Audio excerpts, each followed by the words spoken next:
নমস্কাৰ বন্ধুসকল, মই ৰাজ আৰু আপোনালোকক স্বাগতম জনাইছোঁ আপোনালোকৰ মৰমৰ চেনেল বিফৰকৰণ চেনেল। আজিৰ ভিডিঅ'ত আমি DLED ছেকেণ্ড ইয়াৰৰ এছাইনমেণ্টৰ এনচাৰ বিষয়ে আলোচনা কৰিম।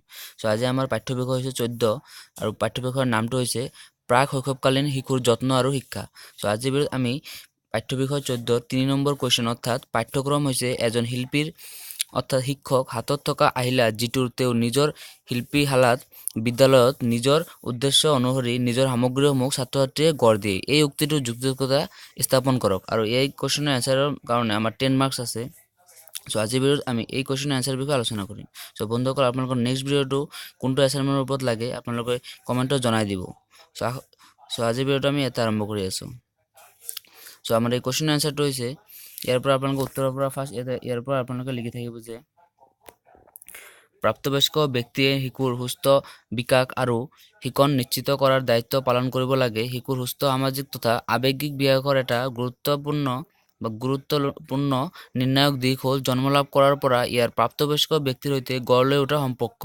এই সম্পৰ্কই শিশুৰ ভাষিক দক্ষতা তথা বৌদ্ধিক বিকাশ সম্ভৱপৰ কৰি তোলাত মধ্যস্থতাকাৰীৰ ভূমিকা পালন কৰে। একে সময়তে ইয়াৰ পৰা আপোনালোকে লিখি থাকিব আৰু এই ভিডিঅ'ৰ PDF-টো আমি আমাৰ ভিডিঅ'ৰ ডিছক্ৰিপশ্যনত দি দিম। আপোনালোকে তাৰ পৰা ভিডিঅ'ৰ PDF-টো ডাউনলোড কৰিব পাৰিব আৰু আপোনালোকৰ লেপটপ বা মোবাইলত ছেভ কৰিব পাৰিব। তাৰপিছত আপোনালোকে এটা আপোনালোকৰ এছাইনমেণ্টত লিখি ল'ব।